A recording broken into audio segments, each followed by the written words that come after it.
नमस्कार दोस्तों। कल का पहला मैच वेस्ट इंडीज और साउथ अफ्रीका के बीच में था। वो इम्पोर्टेंट था इंडिया के लिए जस्ट बिकॉज सेमीफाइनल में पहुंचना इंडिया के लिए थोड़ा सा डिफिकल्ट था। अब कल के समीकरण क्या कहते हैं, कल का कैलकुलेशन ये था कि अगर साउथ अफ्रीका अपने सारे मैचेस जीत जाता है तो वो क्वालिफाई कर जाएगा। और लेकिन अगर वेस्ट इंडीज अपने बाकी के दोनों मैच हारता है, लाइक अगर कल का मैच साउथ अफ्रीका से हार जाता है उसके बाद इंडिया से हार जाता है तो वो बाहर हो जाएगा और सेमीफाइनल में आपको साउथ अफ्रीका और इंडिया देखने को मिलेगी। कल के पहले मैच में हुआ भी ऐसा ही।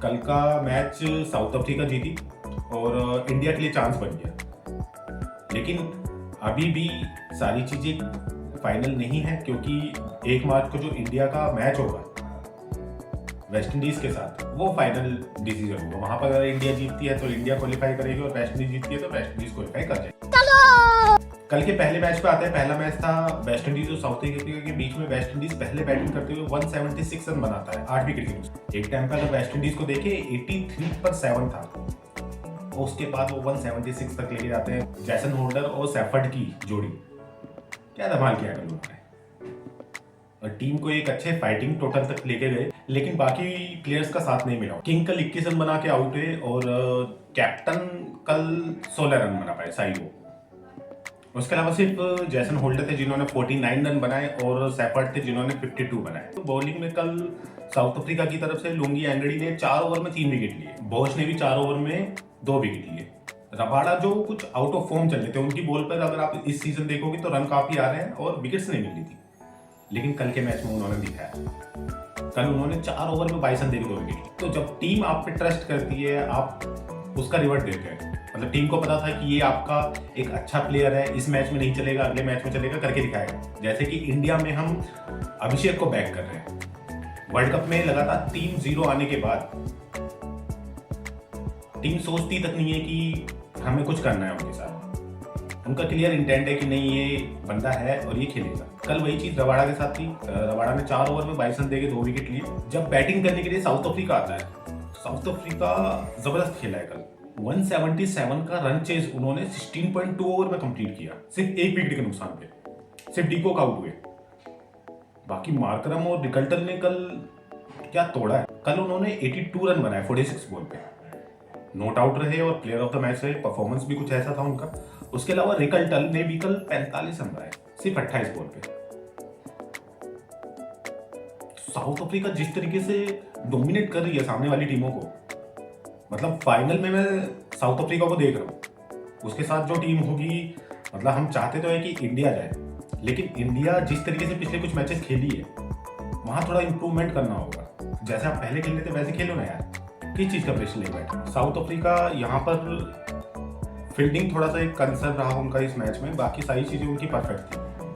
कल उन्होंने 3 कैचेस छोड़े, हालांकि वो खराब दिन की वजह से, वरना फील्डिंग उनकी अच्छी रहती है, फील्डिंग में कोई दिक्कत है। उसके बाद आते हैं सेकंड मैच पे। सेकंड मैच था इंडिया और जिम्बाब्वे के बीच में। ये हम लोगों को पहले से पता था कि हाँ यहाँ पर इंडिया जीत जाएगा, कितना भी बुरा खेल रहे हो, लेकिन जिम्बाब्वे से तो आप नहीं हारोगे। पहले बैटिंग करते हुए इंडिया 256 रन बनाता है। कल इंडिया अपनी उस लय में दिखा जो वो पहले करते आए थे, जो उन्होंने न्यूजीलैंड के खिलाफ किया था। अभी मजा आएगा ना भिड़ो। तो कल पहले बैटिंग करते हुए इंडिया 256 रन बनाता है। ये वर्ल्ड कप का सेकंड हाईएस्ट है। अगर आप वर्ल्ड कप हाईएस्ट की बात करेंगे T20 का, तो 2007 में बना था, श्रीलंका ने बनाया था 260 रन। और अभी पिछले मैच में वेस्ट इंडीज ने जिम्बाब्वे के खिलाफ बनाया था 254। उसको पास करके इंडिया कल सेकंड हाईएस्ट बनाता है T20 वर्ल्ड कप का 256 रन, जिसमें कल इंडिया ने 2 चेंजेस किए। कल संजू सैमसन खेले और अक्षर पटेल खेले। अक्षर का खेलना तय था वोशी की जगह। वोशी को साउथ अफ्रीका वाले मैच में खिलाकर गलती की इंडिया ने और उसको सुधार करने की जरूरत थी, वो सुधार किया गया। उसके अलावा कल संजू सैमसन भी खेले, क्योंकि आपकी टीम में अगर आप बैटिंग देखें, बैटिंग में सिर्फ आपके पास 2 राइटी बैट्समैन है। 8 नंबर तक आपके पास बैटिंग है, लेकिन आपके पास राइटी बैट्समैन सिर्फ 2 है, सूर्या, दूसरे हार्दिक। एक राइट लेफ्ट का कॉम्बिनेशन लेके आया इंडिया, जो कि ओपनिंग में उन्होंने यूज किया। संजू ओपनिंग ही करते हैं, तो ओपनिंग के लिए संजू और अभिषेक आए। उसके बाद 3 नंबर पर ईशान को भेजा गया। ये परफेक्ट था कि आपने लेफ्ट राइट कॉम्बिनेशन मेंटेन किया, क्योंकि जब आप लेफ्टियों के साथ चलते हैं तो ऑफ स्पिनर हमेशा लेफ्टी को परेशान करता है। और सारी टीमों ने यही स्ट्रेटेजी बनाई थी आपके खिलाफ। संजू को लाने के लिए सबसे बड़ी दिक्कत ये हो रही थी कि आप बिठाएंगे किसको। कल रिंकू को बिठाया गया उनकी जगह। रिंकू पे आएंगे, रिंकू के बारे में इस मैच के बाद बात करेंगे, रिंकू और हार्दिक के बारे में, उन्हें क्यों बिठाया गया, उसके पीछे भी एक बड़ा रीज़न था, उस पर आएंगे। उसके बाद कल पहले बैटिंग करते हुए संजू सैमसन 24 रन बनाते हैं और अभिषेक शर्मा जो कि आउट ऑफ फॉर्म चल रहे थे, आउट ऑफ फॉर्म या आउट ऑफ रन कह लीजिए, क्योंकि एक बार रन आने की ज़रूरत थी बस, ये हमें पता था कि वो मारेंगे। कल उन्होंने 55 रन बनाए। उसके बाद ईशान किशन ने कल 38 बनाए और सूर्या ने भी कल 33 रन बनाए, सिर्फ 13 ओवर पे। उसके बाद तिलक आते हैं, तिलक ने 44 बनाए। हार्दिक पांड्या ने कल 50 बनाई, 50 रन बनाए उन्होंने 23 बॉल पे। मैच की लास्ट बॉल पे छक्का मार के उन्होंने अपनी 50 पूरी की और इंडिया को 256 तक पहुंचाया। कल किसी के स्ट्राइक रेट की बात करोगे, सबसे कम जो स्ट्राइक रेट था 158 का था, यही तो चाहिए था हमें। अब 200-250 की स्ट्राइक रेट से मारने वाले लड़के हैं, सब ऊपर से नीचे तक, कोई हल्का प्लेयर नहीं है हमारी टीम में। लेकिन आपकी सडनली स्ट्राइक रेट इतना डाउन हो गया, तिलक के रन नहीं बनने थे, मतलब रन आ रहे हैं, स्ट्राइक रेट से रन नहीं बन रहे हैं। सूर्य के साथ भी वही हो गया था, बाकी की किसी के ठीक से रन ही नहीं आ रहे थे। लेकिन कल सबने कंट्रीब्यूट किया और सिर्फ इंडिया के 4 विकेट डाउन। सबसे कम स्ट्राइक रेट सिर्फ और सिर्फ ईशान का रहा, 158, कम हमारे लिए। मतलब अगर आप और बाकी से कंपेयर करें तो वो बहुत अच्छा स्ट्राइक रेट है। 38 बनाए उन्होंने 24 बॉल पे। कल इंडिया ने अपनी इनिंग में 17 छक्के लगाए, जो कि सेकंड मोस्ट है। अगर आप पिछला देखें तो जो वेस्ट इंडीज और जिम्बाब्वे का मैच था, वहाँ पे वेस्ट इंडीज ने 19 छक्के लगाए और टोटल दोनों टीमों ने मिलके 31 छक्के लगाए थे, जो कि मोस्ट है T20 वर्ल्ड कप का। कल 31 छक्के तो नहीं लगे, लेकिन इंडिया की तरफ से 17 छक्के जरूर लगे। जिम्बाब्वे बैटिंग करने के लिए आता है, उनके जो ओपनर है ब्रायन बेनेट, जबरदस्त प्लेयर है।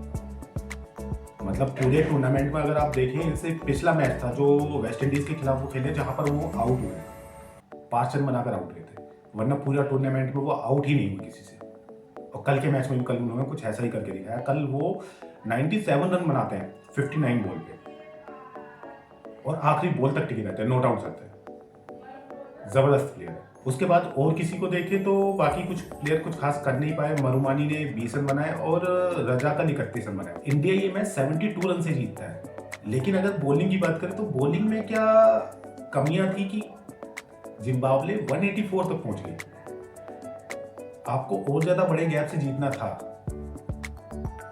जो नहीं हुआ। आपका नेट रन रेट माइनस में था और माइनस में ही रह गया। बॉलिंग में कल अर्शदीप थे, जिन्होंने 4 ओवर में 24 रन देके 3 विकेट लिए। उसके बाद एक वरुण को, एक अक्षर को मिलता है, हार्दिक को कल कोई विकेट नहीं मिला। कल बॉलिंग में आपके पास बुमराह का और हार्दिक पांड्या के 1-1 ओवर बचे हुए थे, लेकिन आप अपने छठे बॉलर के पास गए, दुबे के पास गए आप, ठीक है। लेकिन उनका पहला ओवर इतना बुरा गया था, मतलब पहले ओवर में 1 no ball 3 wide, total 26 run गए उस ओवर में। उसके बाद लास्ट ओवर फिर से आपने उसको दे दिया। आपको पता है कि वो लय में नहीं है, ठीक से बॉलिंग नहीं करा पा रहा, आज दिन नहीं था उसका, तो आपको आपके मेन बॉलर के पास नहीं जाना चाहिए था। आप बुमराह से कराते, बुमराह के 4 ओवर पूरे नहीं कराए आपने। हार्दिक भी ठीक करा रहे थे, हार्दिक पूरे ओवर नहीं कराए आपने। उसके बाद दूसरे ओवर में फिर वही हुआ, दूसरे ओवर में फिर से 9 बॉल और फिर से वाइड आई। दूसरे ओवर में भी 20 रन जाते हैं। 2 ओवर में 46 रन दिए उसने और 1 विकेट लिया। अगर ये रन इतने लूज नहीं हुए थे तो क्या आपका नेट रन रेट बेहतर नहीं होता? अब अगर क्वालिफिकेशन देखें, क्वालिफिकेशन में इंडिया ने जिम्बाब्वे को हरा के जिम्बाब्वे को एलिमिनेट कर दिया है। जिम्बाब्वे इस टूर्नामेंट से बाहर हो गई है और उसी के साथ साउथ अफ्रीका क्वालिफाई कर गई है। अब दूसरी टीम जो होगी वो इंडिया और वेस्ट इंडीज का जो मैच होगा 1 तारीख को, उसमें डिसाइड होगा। अभी सिर्फ वो मैच उनको जीतना है। अगर वो मैच जीत जाते हैं तो वो क्वालिफाई कर जाएंगे, हारते या बाहर हो जाते हैं तो वो मस्ट विन मैच है। इसके अलावा कोई नेट रन रेट नहीं, कोई पॉइंट्स नहीं, कोई ड्रामा नहीं है। आप जीतो सेमीफाइनल में जाओ और मुझे लगता है कि इंडिया जाएगी। लेकिन वेस्ट इंडीज कोई हल्की टीम है नहीं। वेस्ट इंडीज की वीकनेस उनकी बॉलिंग है, इतने भी वीक नहीं है जितना आप जिम्बाब्वे को देख रहे हैं, उनसे कहीं बेहतर है। और जो उनकी स्ट्रेंथ है वो है उनकी बैटिंग। नंबर 9 पर सैफर्ड आता है और पिछले मैच में हाफ सेंचुरी बनाई उसने। बैटिंग डेप्थ जबरदस्त है उनकी और सारे पावर हिटर हैं, सब तोड़ते हैं। तो वहां आप ऐसी गलती नहीं कर सकते जैसे आपने इस मैच में दुबे को 2 ओवर करा के की। वो डू और डाई मैच होने वाला। आज का पहला मैच होगा इंग्लैंड और न्यूजीलैंड के बीच में, और दूसरा कल का जो मैच होगा, कल का मैच होगा पाकिस्तान और श्रीलंका के बीच में। उस मैच से कुछ खास फर्क पड़ता नहीं है, क्योंकि न्यूजीलैंड अगर आज जीत जाती है, न्यूजीलैंड सेकंड टीम हो जाएगी, तो इंग्लैंड के साथ सेमीफाइनल में क्वालिफाई कर जाएगी, और वो वैसे भी कर जाएगी। क्योंकि कल अगर आज न्यूजीलैंड हारती भी है, बड़े रन से नहीं हारती है, सिर्फ हार जाती है, तो कल पाकिस्तान को श्रीलंका को ज़्यादा रनों से हराना होगा, जो कि पॉसिबिलिटी थोड़ी कम है, जीतने की पॉसिबिलिटी नहीं है मुझे। हालांकि श्रीलंका लय में नहीं है, पिछले अपने तीनों मैचेस हार के आ रहे हैं। हम हमेशा प्लेयर्स की परफॉर्मेंस की बात करते हैं, लेकिन उनके पीछे जो उनकी निजी जिंदगी में चल रहा होता है उस पर हम कोई डिस्कशन नहीं करते। मतलब क्या पीछे स्टोरी रही है, किस तरीके से चीज़ें चल रही होंगी उनके साथ, उनकी परफॉर्मेंस पे उस पर फ़र्क पड़ता है, लेकिन हम उस पर कभी नहीं आते। इंडिया जैसे ही यहाँ पर आई, वो आते ही रिंकू सिंह के फादर कैंसर 4 स्टेज से गुजर रहे हैं, आईसीयू में एडमिट थे, वो सीधा हॉस्पिटल पहुंचते हैं, और उसके बाद वो लड़का कल मैदान पे भी था। बैटिंग नहीं की, बैटिंग का नंबर भी नहीं आया था, उन्हें टीम से बाहर किया गया था, लेकिन कल फील्डिंग करता हुआ नजर आया। कल मैच हुआ, कल मैच के बाद उनके फादर एक्सपायर हो गए। तो एक प्लेयर की हमेशा परफॉर्मेंस दिखती है, हमें उसके पीछे का पेन नहीं दिखता, उसके पीछे क्या चीज़ें चल रही होती है। लाइक सभी को 2024 का वर्ल्ड कप याद होगा, जिसमें हार्दिक पांड्या की लाइफ में कितना कुछ चल रहा था, उनका डिवोर्स हुआ, कितनी सारी चीज़ें चल रही होंगी पीछे, उसके बावजूद वो लड़का इतनी अच्छी परफॉर्म करके गया। ऐसे ही कल हार्दिक पांड्या, कल उनसे 3 ही ओवर कराए गए, चौथा ओवर उनके प्लान में था, लेकिन कैप्टन ने नहीं कराया। प्लेयर ऑफ द मैच जीतने के बाद, मैच खत्म होने के बाद, सब लोगों से मिलने के बाद, उसके बाद वो बंदा जाता है नेट प्रैक्टिस में, वहां पे जाके अपना 1 ओवर पूरा करता है, उन 6 यॉर्कर को एग्जीक्यूट करता है जो उसने प्लान की हुई थी, लेकिन उससे कराई नहीं गई। ये डेडिकेशन होती है। क्लच प्लेयर ऐसे ही नहीं बोल देते उसको, वो कंसिस्टेंसी दिखाते हैं, तब वो परफॉर्मेंस आती है। आज का मैच तगड़ा होगा, आज का मैच देखते हैं इंग्लैंड और न्यूजीलैंड के बीच में।